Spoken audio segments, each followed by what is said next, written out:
we heard the talk from Pramod Verma about how digital infrastructure can make a big role in inclusion. And now we're going to talk about inclusion, but we're going to take two perspectives. We're going to first have, and just in the interest of time, I'm going to briefly introduce the speakers. We have wonderful speakers, and we're going to first hear from Sangeeta Vyas, who's an assistant professor at CUNY, who's going to talk about health.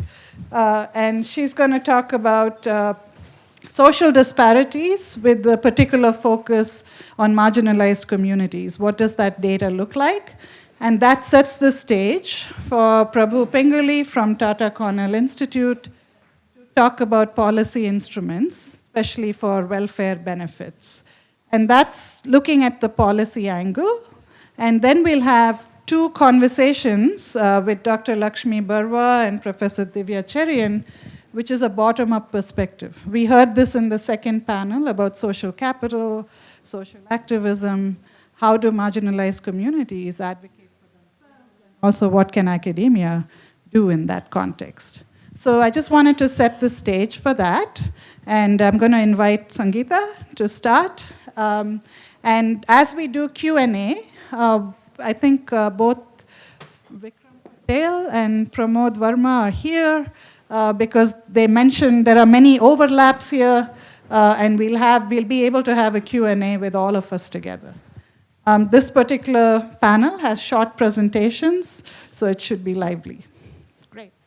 So thank you, Sangeeta. Yeah, thank you so much. I'm so grateful to be able to be here and present to you all, and I want to thank the organizers, Anu and Tarun, and all of the people who put this event together. It's been super interesting so far. So the work that I'm going to be talking about with you today is a research agenda that's focused on social disparities in life expectancy in India. And so it doesn't come as a surprise to most of you sitting in this room today. India is one of the most hierarchical societies in the world. Dalits, Adivasis, and Muslims who face social exclusion based on caste, indigenous identity, and religion make up a population of over 450 million people in India. This is larger than the entire population of the United States. And social disadvantage and health are closely linked. So for example, in the United States, there has long been research and there's long been discussion over disparities in health and mortality between blacks and whites, despite huge social structure change, huge changes in technology, and changes in disease and exposures. These disparities have persisted. Now, it's actually not straightforward, the study of social disparities in India. And part of the reason for that is because India lacks complete vital registration. Not all births and deaths are registered in India. That's unlike most high-income countries, and of course, unlike the United States. So what some of my co-authors and I have done is use a very unique data set in India that was extremely large, and it was a household survey that visited 9 of the poorest states in India. These are states in the north and in the east. And this survey was special because it was so large and because it measured mortality, it measured deaths of household members, and it also measured, of course, socioeconomic characteristics of individuals and households. And using this data, we estimate life expectancy at birth among these different social groups, Adivasis, Dalits, Muslims, and higher caste Hindus. Now, life expectancy at birth is a summary measure of mortality in a particular period. You can think of it as the number of years that you may expect to live if you were exposed to the current period's mortality rates at all ages. And what we find using this data is that there are very large gaps in life expectancy at birth between, on the one hand, Adivasis, Dalits, and Muslims, and on the other hand, higher caste Hindus. The gaps for Adivasis are of more than 4 years for both women and men. For Dalits are of more than 3 years, and for Muslims are about 1 year. Now, as Anu mentioned before lunch, this data, I forgot to mention, this data is coming from a period of time of about 15 years ago, from 2007 to 2009. So this is before the current government. This is from a period of about 15 years ago. So from a comparative perspective, the life expectancies that we're observing among Adivasis and Dalits are actually some of the lowest life expectancies in the world. And in comparison to the United States, where there's been a whole lot of work on disparities in life expectancy between blacks and whites, if we were to plot life expectancy among blacks and whites in the US, it actually wouldn't even fit on this graph because they are quite a bit higher. So in the same period in the US, life expectancy at birth was 78.8 years for whites and was 74.5 years for blacks. So this gap of a little over 4 years between blacks and whites in the US is of similar absolute magnitude to what we observe in India between marginalized and privileged groups. But it's actually smaller in relative terms. The gap in India is larger in relative terms because overall life expectancy in India is quite a bit lower. So it's also the case that marginalized groups are poorer than higher caste Hindus.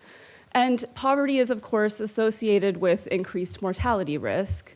So to what extent can the gaps that we're observing between marginalized groups and higher caste Hindus be explained by the fact that marginalized groups are poorer? Well, this figure is one way of addressing that question. So what this is showing us is life expectancy at birth for each of these social groups, but at every level of a wealth index. And what it shows us is that the life expectancy at birth for Adivasis and Dalits is lower than it is for higher caste Hindus at every level of wealth. So what this tells us is that, well, this wealth level, this measure of wealth, cannot fully explain the disparities in life expectancy that we observe along these social groups. So this analysis, the analysis that's shown in this figure here, is an extension of that question. And so what it's showing is gaps in life expectancy between marginalized groups and higher caste Hindus. And it's answering the question, what would those gaps be if marginalized groups had the same distribution of socioeconomic characteristics as higher caste Hindus? So it's sort of accounting for differences in socioeconomic characteristics. And what are the characteristics that we look at? Well, we look at where people live, whether it's an urban or rural area, their wealth level, which is a composition of household assets and household infrastructure, and environmental exposures. And even after we include all of those characteristics, there we go. So in these last columns over here, still a large part of the gaps between marginalized groups and higher caste Hindus remain. So only about half of the gaps can be explained by differences in these socioeconomic characteristics. So everything that I've shown you so far has been from a period of time that's of 15 years ago. And you may be wondering to yourselves, well, have these gaps narrowed over time? Have things improved? And unfortunately, the answer to that question is no, they have not. Actually, the pandemic exacerbated these disparities. So the data that we're using for doing this analysis is coming from a different set of states than the work that I was showing you before, so it's not directly comparable. But the regions that this data is coming from is representative of about a quarter of India's full population. And so what it's plotting are life expectancy at birth in 2019 and 2020 for each of these social groups. And so what's very obvious is that there were declines for all groups between 2019 and 2020. And this is not unique to India. Many countries in the world saw a decline in life expectancy between 2019 and 2020 because of the pandemic. But what is very apparent in this figure is that the declines were much greater for marginalized groups, for Muslims, Adivasis, and Dalits, relative to other backward classes and high caste Hindus. So the decline that's observed for Muslims is really quite stark. It's over 5.5 years. This is consistent with the story that we were, with what we were hearing earlier about the increasing marginalization of Muslims within Indian society. So comparing this to what we observed in the US with declines in life expectancy. So in the US, of course, life expectancy has declined as well. In 2020, it declined. In 2021, it declined even further. And in the US as well, the pandemic exacerbated gaps between whites and blacks. So that same pattern is emerging here as well. So we also see that the decline in life expectancy was uneven across sex. So this figure is looking just at females and males, the decline in life expectancy between in these two groups. And what's apparent is that the decline was larger for females than for males. This pattern is actually unlike the pattern in every other country in the world. Almost in every country in the world, life expectancy declined by more for men than it did for women. And this was because of the way that COVID affected people's health. Men were just more likely to die of COVID than women. But in India, we see the exact opposite pattern. We see a decline that's greater for women relative to men, and it's actually a pretty big difference. The decline was 1 year larger for women than for men. And this pattern is consistent with gender inequality in India. So I think I'm close to being, having run out of time, so I just want to leave you with some final points and ways that I see this work interacting with how we think about health policy. So first, addressing economic inequality may be insufficient for reducing social disparities and mortality. These disparities exist even after we account for differences in economic status.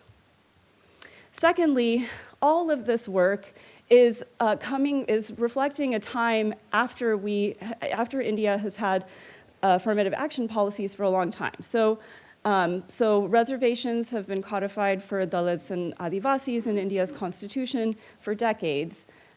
Yet, these social disparities in mortality persist despite these reservations. Third, crises can exacerbate inequalities rather than level them. This is a pattern that's not only observed in India, but is observed in the US and other places. And finally, good policy requires routine surveillance. Everything that I've shown you today has been the work of researchers doing what we can, really pushing household survey data to the limit.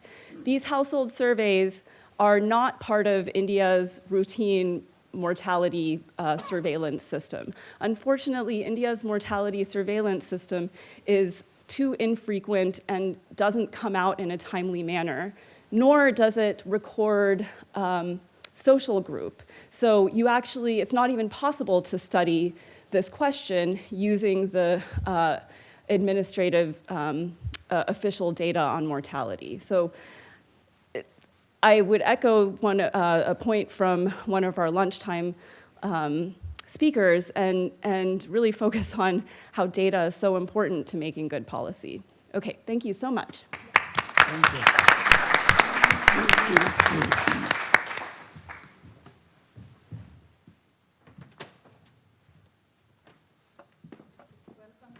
Professor Prabhu Pingali, who is going from Tata Cornell Institute, going to talk about policy. So what you heard from Sangeeta is what is the state of play and how these data are not easy to get, but the inequities that are there. And just to say, that these inequities are in other countries, and you heard a good sense of inequities in the US. And Prabhu is going to talk about more specific welfare and safety net solutions, focusing on women and children and food and nutrition. Thank you, Anu. Thank you, Anu and Tarun, for inviting me to this conference. I think I learned more than I'll be telling you. I mean, I should be paying tuition for being here. It was amazing, the sessions we heard today, and I look forward to tomorrow also. Let me also blatantly advertise my new book, which just came out in January. It covers the broad spectrum of social net programs in India, going everywhere from maternal and child health to midday meal schemes to employment guarantee schemes to health insurance, life insurance, and addresses the UBI, the universal basic income issues, and digital payments, etc. So it's really something worth looking at from an inclusion point of view. And the ebook is free, so you have absolutely no excuse for not downloading it. But the book covers a large area, but I'm going to stick to a smaller section. And the section I'm going to stick to is food and nutrition. Because I believe that inclusion starts with food. Because if you're hungry, there's nothing else that matters, right? So the first thing that needs to happen is to meet hunger needs. And if you don't have adequate nutrition, then your ability to grow into a productive adult is really hampered. So nutrition matters a lot. And that's why it's so important for us to bring food and nutrition into the center of the discussions around social safety nets.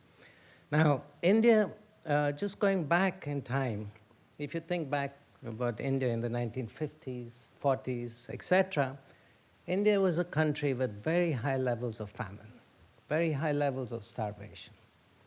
But when was the last time we heard of famine and India in the same sentence? Not since the 1960s. And the reason for that is an enormous proactive effort that was made to create a food assistance program, the public distribution system, and the enormous effort that was made to increase the productivity of staple grains in India through the Green Revolution. These two factors combined to make famine history in India. And much of that history was related to calorie hunger. So we don't have calorie hunger anymore. But unfortunately, India still continues to have very high levels of malnutrition. And malnutrition measured in terms of child stunting, child wasting, in terms of anemia for women, these are levels which are enormously high and much higher than most countries at this stage of economic development. And that's an issue, that's a chronic issue that India continues to face. But even as it addresses the problem of malnutrition, India is facing the challenge of overnutrition. Overweight and obesity are rising dramatically across India. It's not just an urban problem, it's also a rural problem. It's not just a men problem, it's also a women problem. And it's becoming a universal issue. And overweight obesity is then leading to all the non-communicable disease issues that are coming up that was raised earlier in the lunch session today also. So this is a huge concern for us. In my view, the solution to undernutrition and overnutrition is the same. It's better access to a more balanced diet, a diet that includes proteins, vitamins, micronutrients, etc., vegetables, fruits, livestock products, protein products, etc. And so the transition that needs to be made from a cereal-centric focus in our food policy to a more diversified, nutritious food system is what's needed. And what's also needed as you think about the future of food assistance in India. And that's the only way you're going to address this problem. So when we think about this, one of the instruments that one can imagine, one can look at to deliver on that promise is to look at the PDS system, the public distribution system of food grains. So for those of you who are not familiar with it, this is one of the largest food assistance programs in the world.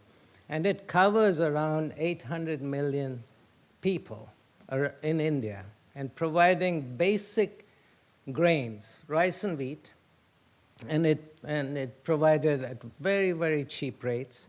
And during the COVID time, there was additional amounts that were added in order to take care of migrant populations that came back into rural areas. And as I mentioned, the PDS system has played an enormous role in enhancing calorie security within the country, but it has always lagged behind in terms of nutrition security. And that emphasis on staple grains has been an emphasis that's been there for decades. And now being able to get out of that is a big challenge. Because of that staple grain focus, you have an entire system of agriculture policies that are designed to extract as much grain as we can from agricultural lands in India, especially focused on the very fertile regions in northwest India, Punjab, Haryana, etc. So these are the areas where high levels of subsidies are given, fertilizer subsidies, electricity, water, etc. And at the same time, incentives, price incentives, etc., are given to bring in more and more grain into the procurement system.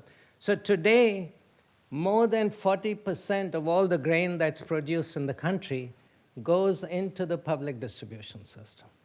That's an enormous amount of grain that's being pulled into the system.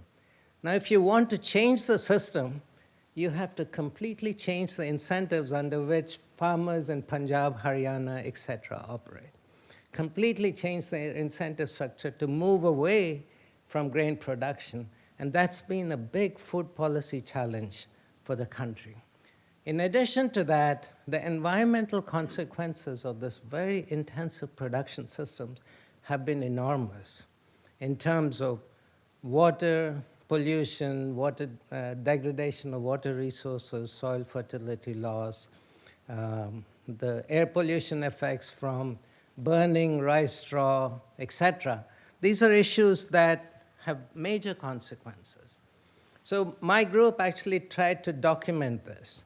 We looked at what are the actual the financial costs of the public distribution system, and what are some of the hidden costs of the system.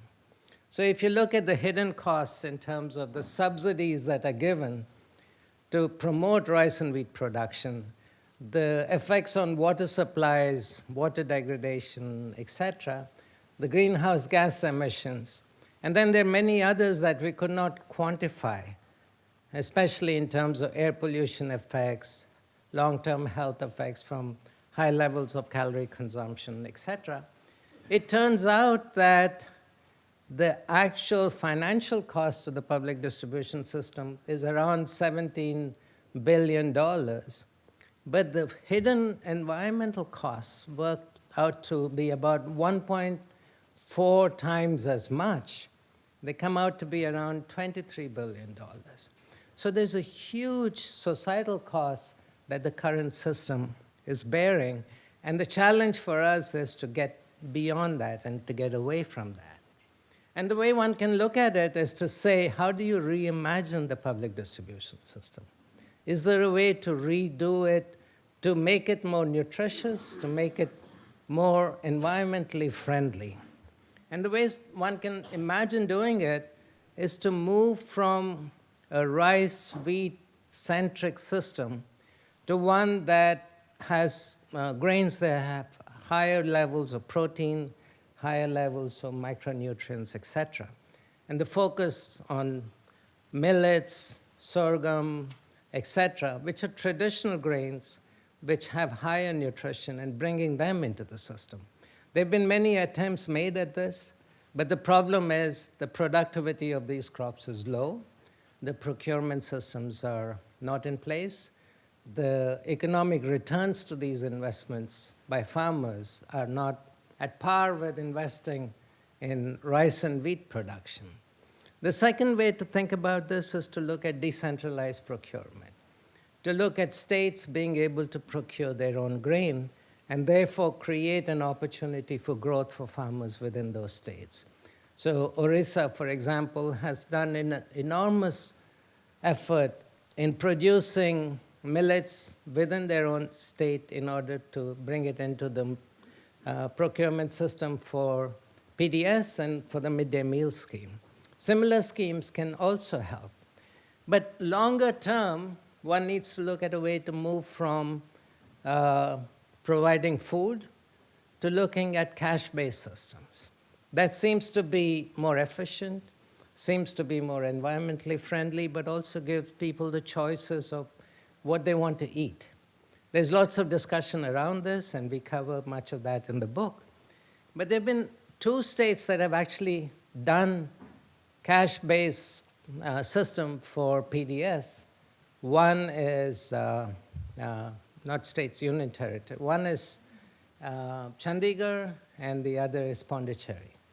And in both cases, they were quite successful in making that transition, not surprisingly because they were more urban states. But once the COVID problem came in, these states then decided to supplant not just giving cash, but also adding food grains back into the system. Now, this was my nightmare to start with. What happens is people change to a new system, but then go back to the old system. Now, neither of these states are able to get back to a cash-only system.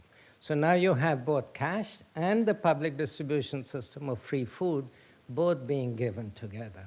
So as we think about transitioning into a future, we need to think about ways in which you can transition, both in terms of incentives for farmers, for consumers to change their behavior, and also look at ways in which you change the behavior of the current procurement system, the current producers that supply into the system, all of that value chain around procurement and the value chain around providing subsidized grain to the poor consumers. So that entire system needs to change, and it's a real problem. So as you think about it, the big elephant in the room, as you think about reimagining the public distribution system for food grain, is the entire politics around the procurement of grain, the value chain around storage, transport, the delivery of the grain, and the way in which the fair price shops then deliver the grain to poor consumers. The politics around this is really hard to manage.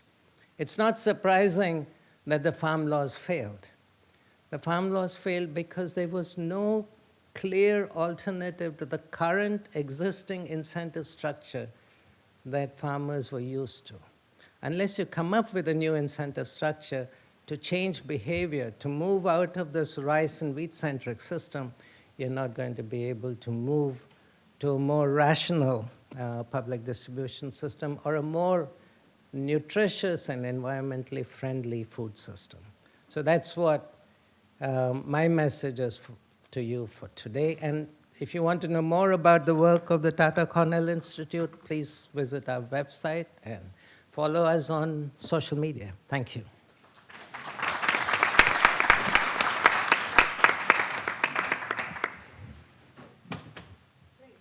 Can you hear me? What you saw was sort of a data-driven example of what the levels of health disparities are, and then some of the solutions that Prabhu discussed. But if you remember from Sangeeta's presentation, that wealth or income alone doesn't really fully explain or address social disparities. So we're going to switch perspectives and say, what is the role of community-led activism, community-based efforts, And to sort of help us in that journey, we're really honored to have Dr. Lakshmi Barwa. And I don't know if you can just pull up a couple of slides there by way of introduction. I came across his work. He was a veteran, he is a veteran activist, Dalit, one of the first Dalit activists in the US who started his work here in the Washington, D.C., New Jersey, New York area in 1978, I believe. So if you look at the first slide, this was an article by a historian at Colorado College, which says diaspora as spokesperson and watchdog, Lakshmi Barwa and the organization that he built called Vision. And you heard from Sangeeta's, you saw in Sangeeta's paper the disparities and inequities in the US between whites and blacks. And so his work involves partnership buildings with African Americans in the US, but also transnational. So the way we're going to do this is we're going to ask him, it's a pleasure, first of all, thank you for joining us. And then I asked him to send a few photos of how this all evolved, and I just threw up 3 photos. He sent me 4 or 5. But maybe we'll just ask him just to tell his story from how it happened, what happened, how things evolved. And then we'll turn to Professor Divya Cherian. Also, Dr. Lakshmi Barwa is an oncologist, and I believe you're practicing because okay. So he wears many hats, and then we'll follow with a conversation with Professor Cherian on how academics think about community-led activism.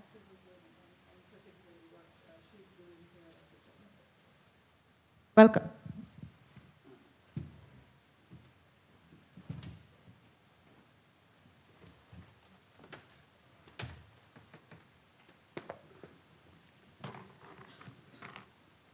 Madam Chairwoman, Professor Rangaswamy, when I received an email from you, I was kind of surprised because all my life I have been an outsider, being a Dalit.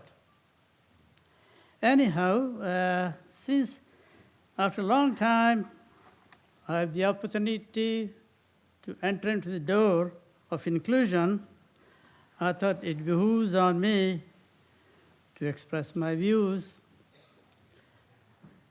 As Professor said, that I wear 2 hats. One is as a certified oncologist, practiced for 40 years. And my real love is for fighting the civil rights of Dalits in India. I proudly say that I am a beneficiary of the affirmative action program of India. I graduated from All India Institute, and in 1971 I came to America after passing my ECA FMG. But there was no affirmative action when you came to America. There was no affirmative action when I passed my licensing board. There was no affirmative action when I passed my certificate in medical oncology and became a fellow of the American College of Physicians. And I was recognized by the American College of Surgeons because I set up cancer programs in 2 community hospitals. So the point really I'm trying to tell you is that we need the entrance to the door. But long time, the door has been closed for us. And I'm speaking of every Indian, we constitute 1 in every 5 person, which is a large chunk of India. We are as much large as combined population of England and France. So I will not go into the social issues and the religious issues because that is not my expertise. But I coming from the persecuted minority or from the scheduled caste, I have an moral obligation rather to speak for a community from which I come from. Being an oncologist, it puts a bread on the table for me. And that gives me resources to be a spokesperson for the scheduled caste of India. I was practicing oncology without any problem. I also had a short tinge of the US Air Force at Andrews Air Force Base as a major, and I used to run the oncology clinic. But having a family, they wanted me to continue as a career oncologist and medical provider, and today if I retired with them, I'll be a commander of a hospital base and the hospital commander. But there's a past history. Now, leaving the hat of the oncologist, as I said, being a professional, it gives me bread on the table for me. And also, it gives me resources to network. I will not belabor a lot of issues, but the biggest issue, which was the atrocities. I'm sure some of you must have heard about the Devli, Shadapur, Bhagalpur blinding, the Lakshmanpur Bhate, Gaon, Ramabai Ambedkar killing. And that really disturbed me a great deal because I was a product of Dr. Ambedkar's mission. To me, his life was like Jesus for a Christian and a Moses for a Jewish man. And I have taken a vow to pay his debt whatever way I can. And I do it till today. Now, I have met some, by the way, Professor said this is the article. Dr. Purvi Mehta interviewed me, and this is about 20-page article. This is quite an extensive article about the year 1978. I started we founded a vision, and we gave a testimony to the UN Commission on Human Rights in 1978 to protect the civil rights of the Dalits. We requested Madam Gandhi when she came to visit President Reagan, because there was a kinks between the US and Indian relationship. So we requested, we'd like to meet you, madam, to express our concern regarding the atrocities on the scheduled caste population. And it was much worse in the states of Bihar and UP, but other states were not totally out of it. So when we asked her to meet us for a dinner, we will host a dinner. But then she was, and also, by the way, I met Ambassador Narayanan too. We met in a Cosmos Club. We ate lunch together, and I told him, Honorable Sir, we like to meet Madam Gandhi and express our concern about the atrocities. We are more concerned about the atrocities because the problem of the scheduled caste community is huge, and this is not today's problem. It has been for maybe more than 2,000-3,000 years. So it's a big, big issue. But Madam rebuffed us, and he told a terse reply to my letter that it does not behoove on the people, outside India to comment or issue statements about the issue about India. That means she wants to tell us that keep quiet. But that was really irritated me, and so I called whatever, we had 10, 15, 20 people. We got, hey, this is kind of response we get from a Prime Minister of India. I said, and we made a sincere attempt to meet her and expose her. And Interestingly, Ambassador Narayan was from Dalit community too, but he did not pay any attention to me. I met him in the Cosmos Club. We had a lunch together, and we told her, "Sir, please tell madam to meet us for a few minutes, and we're going to give her a memorandum that she need to protect the people from this community." Anyhow, I subsequently organized a lot of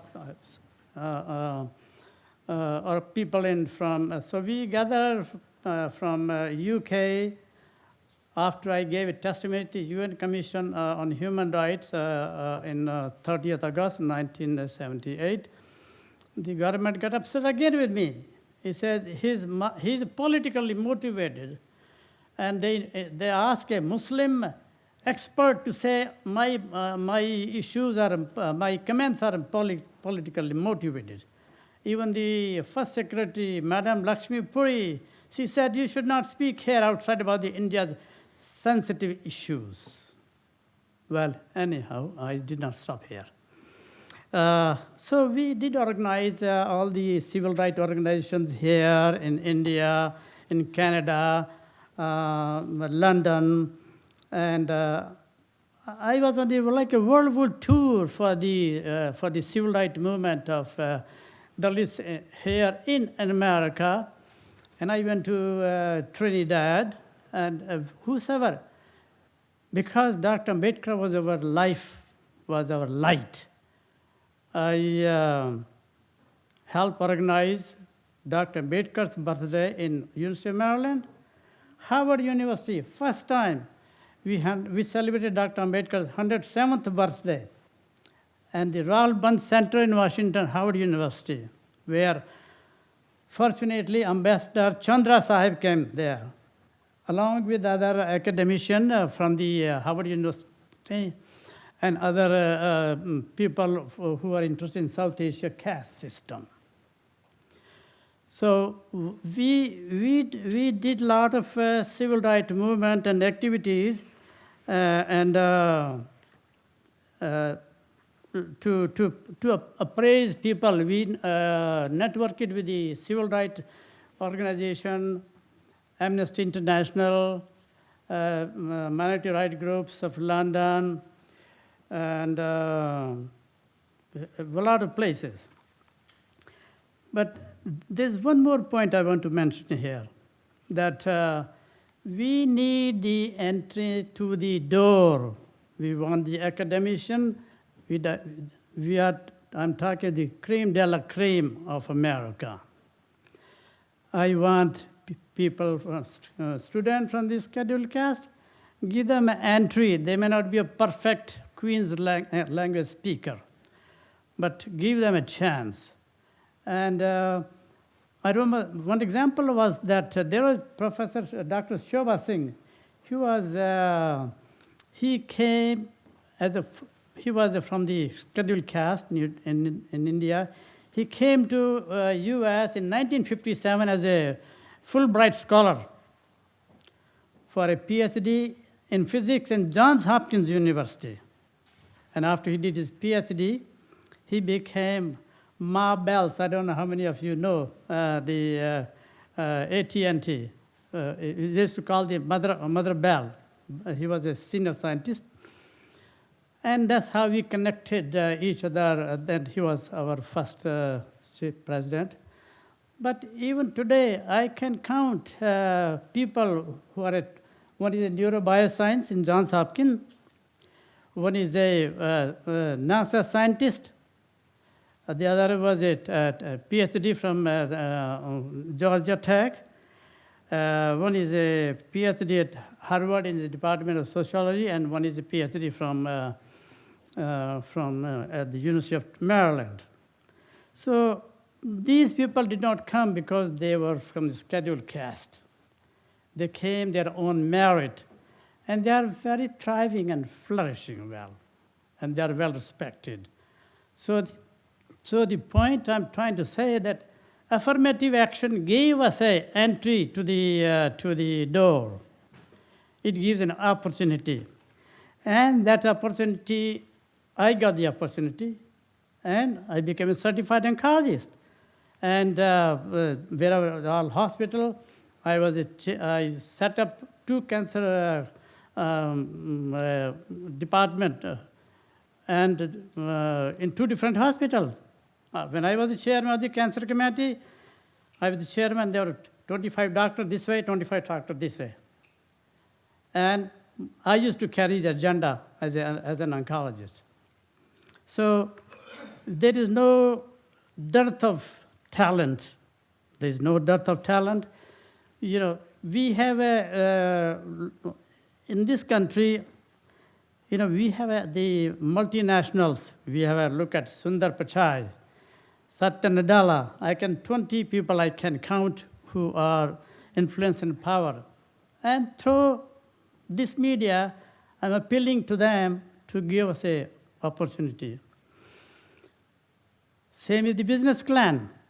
There are a lot of business. I'm appealing to Adanis, Ambanis. Give us an opportunity. We are not carrying a begging ball, but we want opportunity. We want to be included, Madam Chairman, Madam Chairwoman, and that's all my plea is, that I'm a messenger for the Dalit community, messenger of Dr. Ambedkar. I'm trying to pay his debt. And I will say that there are a lot of, I'm just a messenger. When you have a polio disease or mental retardation, and I'm sure you must have seen in India or here, when you have your own family member who has a polio, affected by the polio, don't you give him a stick to help him? Don't you give him a wheelchair to help him? I'm sure you do. We have been infected with this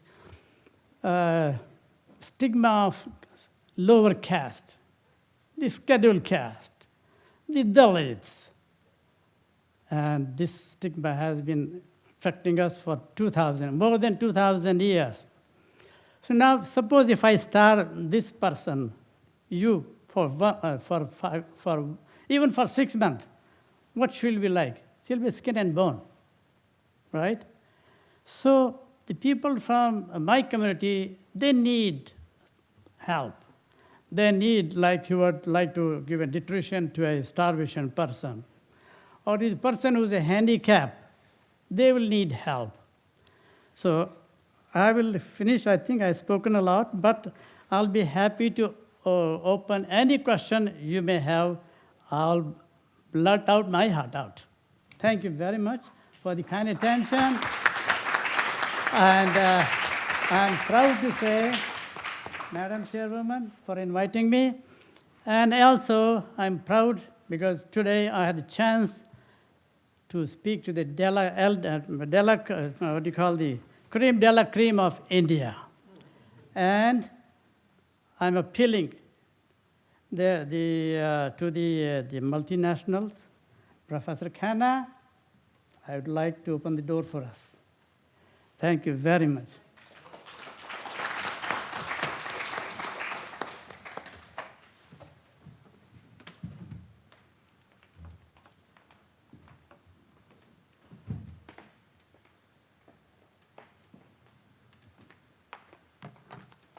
Thank you. Hi, everyone. My name, okay, I'll just do it. I'll introduce myself. Okay, hi, everyone. My name is Divya Cherian. I'm a historian of pre-colonial India. I teach at the history department at Princeton. Many thanks to the Chadha Center for Global India, the Mittal Center, and Indiaspora for organizing this conference, and to Professor Ramaswamy and the other organizers for having me on board.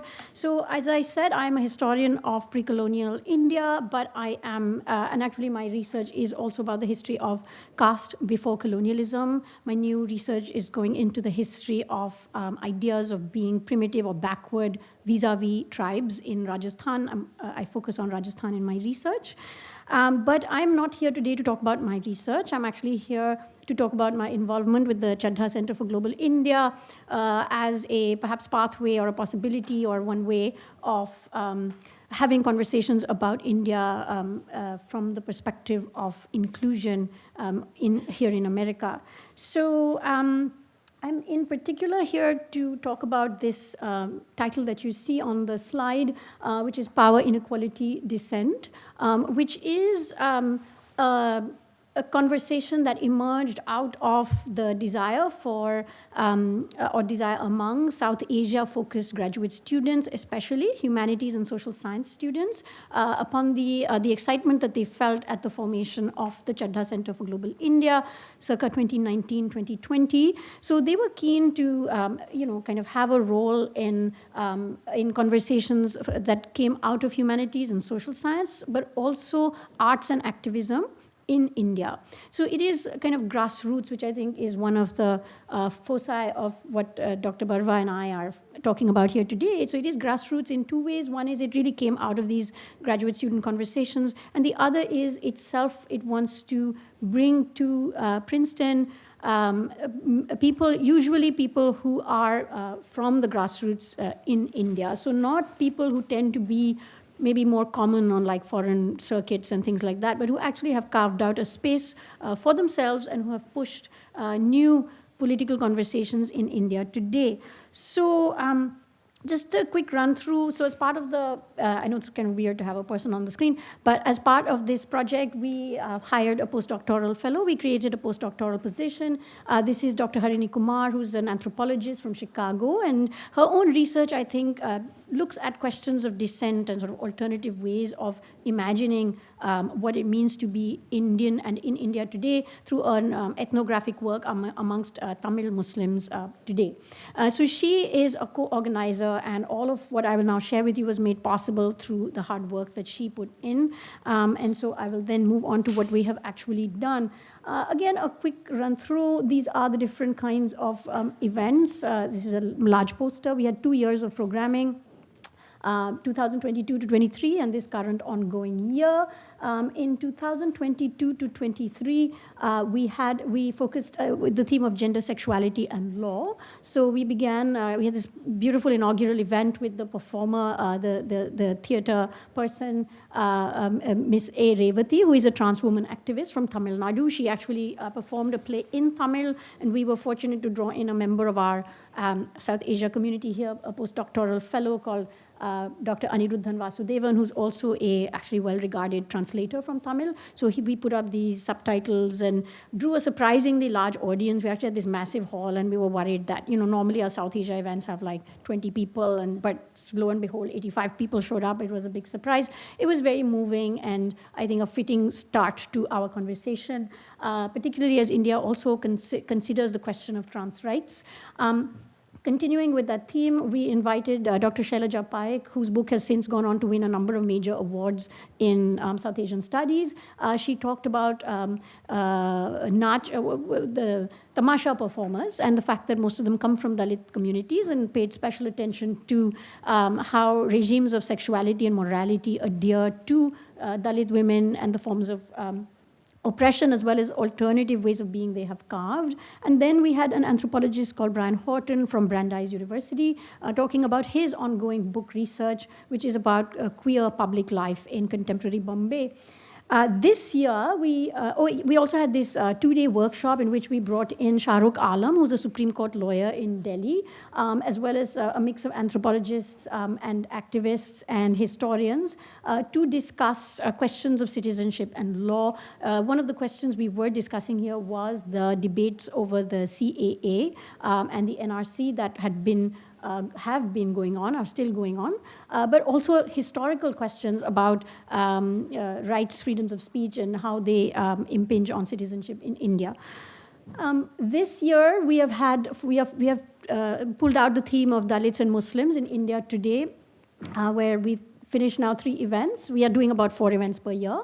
And we began with Dr. Kumar, the postdoctoral fellow, her own research, followed by Professor Chinnaya Jangam, who is a Dalit historian activist based out of Canada, who talked about pre-colonial ways of thinking against caste. And then we had from India, the sociologist Khalid Ansari, who talked about caste among Indian Muslims and how that relates to questions of both minorities, representations, as well as reservations. And finally, you can consider this a plug if you are in the Princeton area this coming week. We've invited 2 filmmakers from India, Somnath Wagmare, who is also actually doing a PhD from TIS, but is now a rising filmmaker. He is Dalit.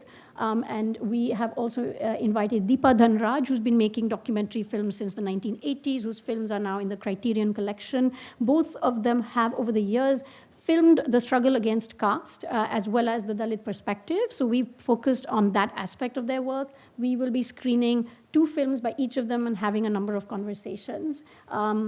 And actually, in a weird way, the artwork that we included in the series also speaks to cultures of dissent and resistance in India. And in a way, here we have a painting by Vikrant Bhise, who is a Dalit painter, Dalit artist, who's just concluded a very successful exhibition in Delhi of his representation of Ambedkarite and Dalit struggles. So that's an overview of the project.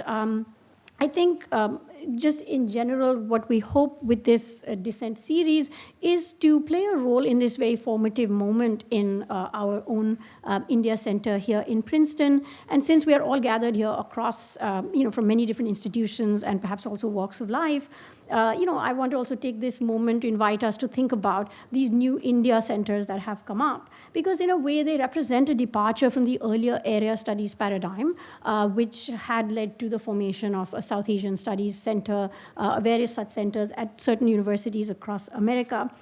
And that then anchored approaches to India as part of like a world region, like such as South Asia. And of course, that itself was linked to US foreign policy and other interests and had its own problems. But at the same time, I wonder if these new kind of India centers that have come up, which only focus on India in at least their framing, if they perhaps represent a kind of danger of a step back, of lapsing into a national frame, and thereby of ushering in or re-ushering in a methodological nationalism, which we as humanities and social science scholars have been pushing against for the last 30 or 40 years, as well as perhaps holding the potential of becoming spokespersons for India as a nation and of a particular imagination of what the Indian nation is. And does this open up the danger of coming under added scrutiny as well as interest from the government of India, whichever party may be in power, and thus pressure in India centers and its participants to become flag bearers or allies of the government and therefore the party in power? And I think here, for example, since we're talking here about inclusion, representation, dissent, the questions, raising questions about Muslims, Dalits, citizenship in this moment, particularly with this question of scrutiny, I think, is something some of us at least feel, particularly with the cancellation of OCI cards, which are ways in which doing academic work on India within the university space is bringing up new risks, pressures, etc. What role can the India centers play in that and the wider diaspora? Some responses, perhaps coming from this kind of thinking that we have sometimes faced in sharing this kind of work, is this idea which Dr. Berwa also discussed, which is in Hindi, we say, "Ghar ki baat ghar mein rehne do." That is, let the things from within the home stay within the home. Just as he was told, don't talk about these sensitive matters. But we all know, speaking from the ghar or the home analogy, if you don't talk about the difficult matters publicly, forms of oppression continue. So that is, one kind of criticism of feedback we could get. The other sometimes we have faced is this is very one-sided, to which, again, the response is, if the one side is to represent the voices of marginalized peoples, of historicized present perspectives from struggles, then this is a side that is, in fact, not commonly represented in most media today, especially in the climate in India right now.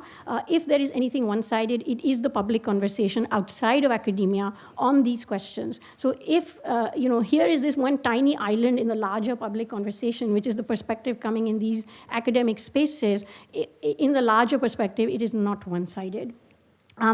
And in any case, a third kind of charge is this, again, the ghar ki baat logic, that this is, or the home, keep things, private kind of logic, is that this is, shows India in a negative light. But the answer to that is, in fact, as we have also responded, if this kind of comment comes our way, is that it shows India in a positive light, which is to say that there are these lively cultures of dissent, of pushing back, of organizing, sometimes against quite repressive localized regimes, people historically in the present and into the future having alternative imaginations. This is something to celebrate. As in the program of this particular talk, we celebrate diversity. So let us celebrate diversity of viewpoints of what the nation should look like and how different people want to shape it.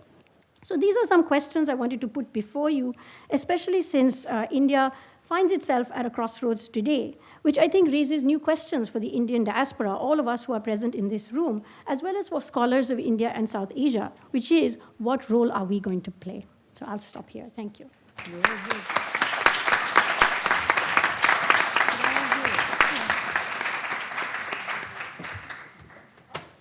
Thanks to all the panelists, and this is exactly what the intent of this panel was, to look at diverse perspectives, but also to look at data, look at policy, but very much look at bottom-up activism and what is the role of not only the diaspora, but academia.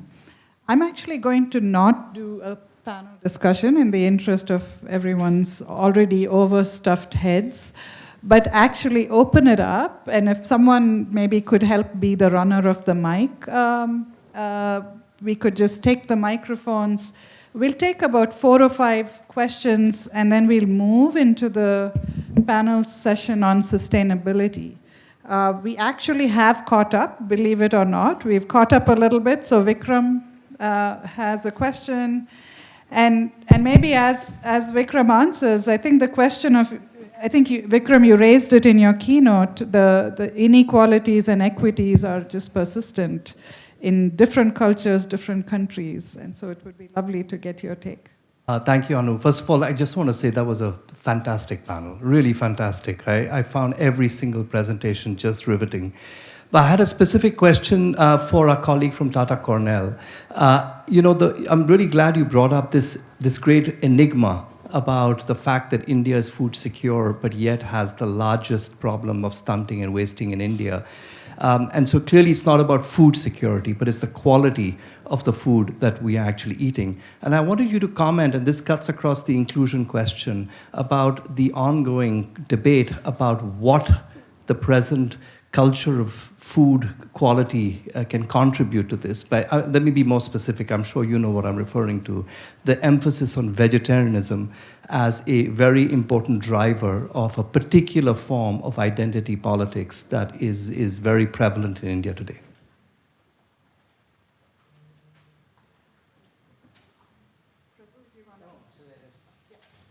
Or actually, let's take a couple more questions. That's what I thought.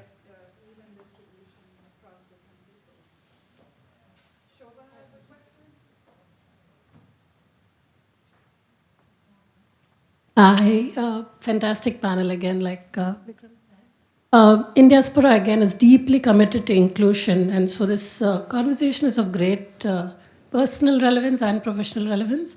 Despite this commitment to inclusion, we struggle with making sure we cover all the bases in every program we do. I know, Anu, we ran through the same thing when we were doing this. So it's not just about being aware. On the execution, there is so much challenge on how do we make sure multiple perspectives are caught.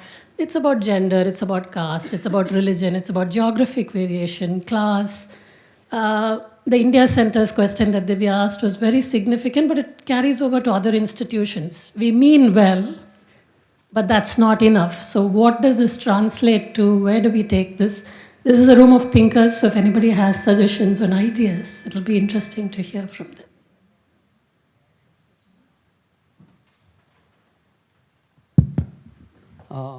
I believe this was a really great and stimulating conference, personally. My question relates to Dr. Sangeeta Vyas. I'm really very happy that you have published in a very highly prestigious journals. proceeding of National Academy of Sciences and also science advances. This was a great, I think, academic position. My question is, why not these community programs were instituted to minimize this situation?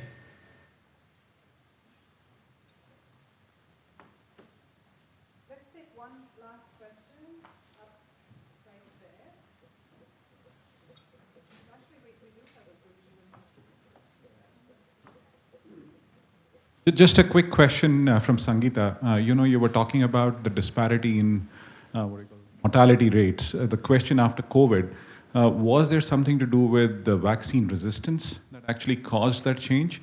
And the second point, recently there was this paper written by S.V. Subramaniam from Harvard, wherein he talks about zero hunger or zero nutrition children. And against that, there was a press release by the government of India. So how do you react to those set of situations? Because that was a very similar point the last speaker also said. Because that actually, creates a lot of pressure on the academic system as well. So I think we have a good set of questions. I'm going to ask the panelists to actually be really brief because we have one more panel to come forward. And maybe we'll just begin with Divya, Prabhu, almost in the order. Actually, Prabhu, Divya, and Sangeeta. And then I have a follow-up question for Dr. Barwa.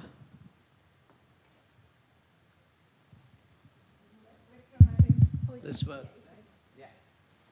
If you take it off, you can get it closer. Okay. Oh, that's too loud. Actually, that's a really great question. When I think about a nutritious food system, to me, it's a food system that promotes diversity. Diversity that includes everything, which is vegetables, fruit, livestock products, meat, etc. It's complete diversity of the food system, which brings all the protein, micronutrients, vitamins into the diet, which surprisingly, even middle-class Indian diets are very poor. What's scary to me is that some people are taking this move towards diversity and interpreting it in very ideological terms. It's not just about ideology of what you eat and the whole vegetarianism that's coming in, and that's also coming into the policy domain, like you cannot provide eggs in the midday meal program, etc. But also about how food is produced. So there is this big movement towards what they call natural farming and zero-budget natural farming, which is becoming a major ideological theme in India today. And that's really scary because it interprets sustainability in a very, very narrow sense. And it can create enormous trade-offs in the future in terms of access to better technologies for farmers, access to better information on more sustainable practices for farmers, etc. So I see it on both sides. I see the problem both from what producers are facing and what consumers are facing. It's a really important issue for us to have a debate on.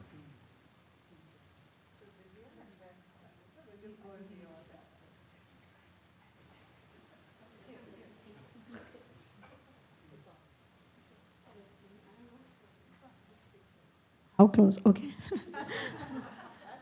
Okay. Well, that's a very big question that you asked, Shobha. So, I mean, the way I think about it, for me, all politics begins with the self. Hold ourselves accountable. There could be various reasons why India centers or India-related institutions could fall into the kinds of traps that I mentioned. They could range from being invested in particular ideologies to opportunism, because there's a lot to gain if you are in the good books of a particular government, simply not paying attention as these dynamics happen. And so I think it behooves all of us to be accountable to ourselves, especially as we demand inclusion in America for us as a racial minority, and we celebrate liberalism and democracy. want a place at the table in various settings, well, then we have to pay attention to the ways in which we shut people out or become handmaidens to regimes of oppression. And that's, I think, we in this room actually have a lot more power today than maybe even 30 or 40 years ago.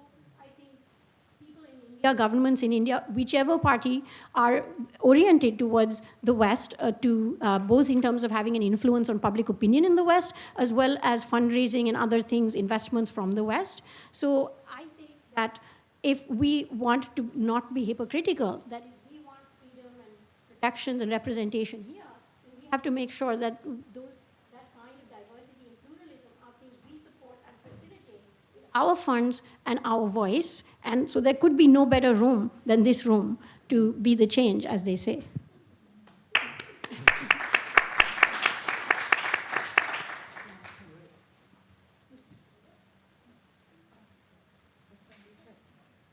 So there was a question about vaccination and whether that played a role in some of the findings that we were seeing on mortality.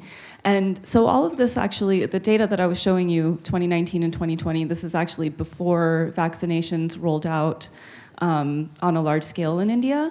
And so I don't think that that was playing much of a role. I think a lot of kind of the patterns that are different from India compared to the rest of the world, like the gender patterns, are probably because this mortality was not just COVID mortality. So this is, the data is just simply not very good on COVID deaths in India. That probably doesn't come as a surprise. So this is just looking at increases in all-cause mortality. And as many of you know, India had a very, very severe lockdown. Maybe even some of us in this room were there during that time and know what it was like to be there during that severe lockdown. And that really disrupted people's lives a lot. It disrupted health systems, it disrupted mortality surveillance, it disrupted economic opportunities. And so it seems like there were increases in mortality in other, that came about for these other reasons as well. So that's also, it's consistent with the patterns the age patterns in mortality that we see. So it's really unlikely that children are dying of COVID, but yet we see an increase in child mortality in India over this period of time. Okay, so there was another question about community programs, and there are many rural development programs. There are many programs that provide healthcare access, vaccinations, all sorts of things in rural areas. And it's very important that those programs exist. Public facility birth has increased dramatically just in the last 5 years. Vaccinations have increased dramatically over the past 5 to 10 years, and that's all so important for health. What is something that still persists is that even within the health system, discrimination and marginalization and oppression exist. So some of my colleagues have done some work on documenting experiences of discrimination within a healthcare setting, of violence and discrimination within a healthcare setting. So these types of things continue to exist, and I think that's something that also plays a role in these mortality disparities.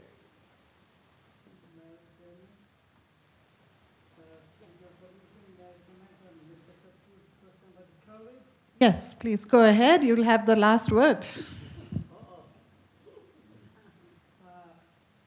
I was in India for 6 months. Hello, sorry. I was in India for 6 months during the peak of the COVID. And I was 6 months here in America. I just got a fresh batch of vaccination. And I was the first batch in first 30 in my hospital. Hospital, but so my wife was there in India at the time. I went to India, and the day after, there was a ban. You can't get out of the house. So we were in the house for 6 months, and our society said, we will give you the food on the door. You do not go out. So resistance was not an issue. The more issue, as Sangeeta said, was access to the health. And also there was a quite abuse of by the medical municipality health groups. They'll give a false report and they'll dump you on the ground. And so it was really not an issue. But fortunately, Indians very well, and glad it is in the history now. So. The panelists a really big hand. Thank you. And just in terms of timekeeping and where we are, if everyone's okay, I just want to get people's pulse. There's a lot of crossover, actually. I can see Manu and Prabhu's comments. There's a lot of crossover between what we covered a little bit from Sangeeta and Prabhu and our next panel on sustainability. And so if everyone's good, we can just finish. We'll keep it as efficient, I promise you. I did. But can I ask you that now? Or? Okay, so my last question for you was actually, how have your networks changed? How have the networks changed among your Dalit diaspora networks in the US over time? Because in '78, it must have been very different versus how you make networks and community now.